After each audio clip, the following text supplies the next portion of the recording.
2026 সালের ফেব্রুয়ারিতে সম্ভাব্য জাতীয় সংসদ নির্বাচন সামনে রেখে বাংলাদেশের রাজনৈতিক অঙ্গনে শুরু হয়েছে নানামুখী হিসাব নিকাশ। দীর্ঘ সময় পর একটি অংশগ্রহণমূলক নির্বাচন হতে যাচ্ছে। এই আশায় জনমনে তৈরি হয়েছে এক ধরনের প্রত্যাশা। দেশের সক্রিয় দলগুলোর মধ্যে বিএনপি ও জামায়াতে ইসলামীর অবস্থান গুরুত্বপূর্ণ। তবে জেনেরিক পলিটিক্যাল অ্যানালাইসিস টিমের পর্যবেক্ষণে দেখা গেছে 5টি নির্দিষ্ট ক্ষেত্রে বিএনপির তুলনায় জামায়াত স্পষ্টভাবে এগিয়ে রয়েছে। প্রথমত, জামায়াতে ইসলামী একটি সুগঠিত এবং তুলনামূলকভাবে শৃঙ্খলাবদ্ধ দল। তাদের কেন্দ্র থেকে শুরু করে ইউনিয়ন পর্যায় পর্যন্ত সংগঠনের কাঠামো হালনাগাদ ও সক্রিয়। প্রতি 3 বছর অন্তর তারা কেন্দ্রীয় কাউন্সিল করে থাকে। ইভেন অনলাইনে জুম ব্যবহার করেও কাউন্সিল সম্পন্ন করেছে। অন্যদিকে বিএনপি দীর্ঘদিন ধরে কেন্দ্রীয় কাউন্সিল করতে ব্যর্থ। তাদের জেলা ও উপজেলা ইউনিটগুলোর অনেক অংশ অকার্যকর হয়ে পড়েছে।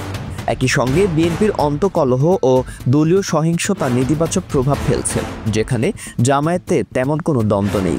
দ্বিতীয় যে বিষয়টি উঠে আসে তা হলো জামায়াতের মধ্যে পরিবারতন্ত্রের প্রবণতা নেই বললেই চলে। দলটি তৃণমূল থেকে নেতৃত্ব গড়ে তোলে, যেখানে একজন সাধারণ পরিবারের সদস্য শীর্ষ পদে যেতে পারেন। ফলে মাঠ পর্যায়ের কর্মীদের মধ্যে আগ্রহ ও আত্মনিবেদন তৈরি হয়। অন্যদিকে বিএনপিতে পরিবারতন্ত্র দৃশ্যমান, শীর্ষ থেকে জেলা পর্যায় পর্যন্ত। যেমন সাদেক হোসেন খোকার ছেলে ইশরাক হোসেন বা মিন্টুর ছেলে তাবিত আউয়ালের মতো নামগুলো নিয়মিত আলোচনায় আসে। এ ধরনের চর্চা কর্মীদের মধ্যে হতাশা তৈরি করে। তৃতীয়ত, জামায়াতের রাজনৈতিক ভাষ্য অত্যন্ত সুসংহত ও আদর্শ ভিত্তিক। একজন সাধারণ কর্মীও জানে সে দল করে আল্লাহর আইন কায়েম এবং দুর্নীতিমুক্ত রাষ্ট্র প্রতিষ্ঠার লক্ষ্যে।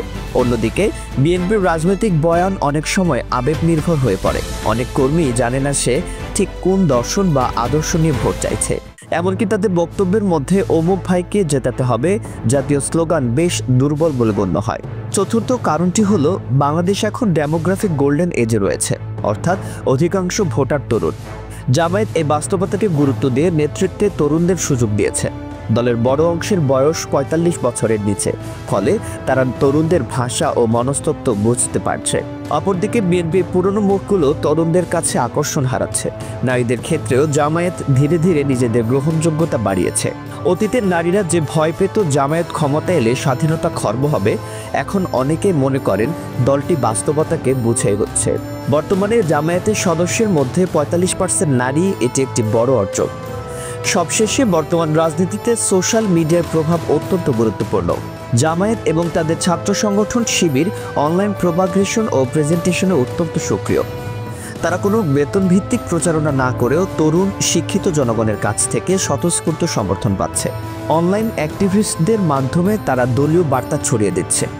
বিশ্ব রাজনীতির বাস্তবতায় যেমন ভারতে ইউটিউবার ধ্রুভর প্রভাব, যা আমেরিকায় টিকটকের মাধ্যমে মত প্রকাশের প্রভাব, বাংলাদেশেও এই ধারা গুরুত্বপূর্ণ হয়ে উঠছে। অন্যদিকে জামায়াত এখনও রাষ্ট্র ক্ষমতায় এককভাবে আসেনি, ফলে জনগণের মনে নতুন কিছু দেখে নেওয়ার মনোভাব কাজ করে। অনেকেই মনে করেন যেহেতু আওয়ামী লীগ ও বিএনপি দুবার করে ক্ষমতায় থেকেছে, এবার জামায়াতকে একবার সুযোগ দেওয়া উচিত।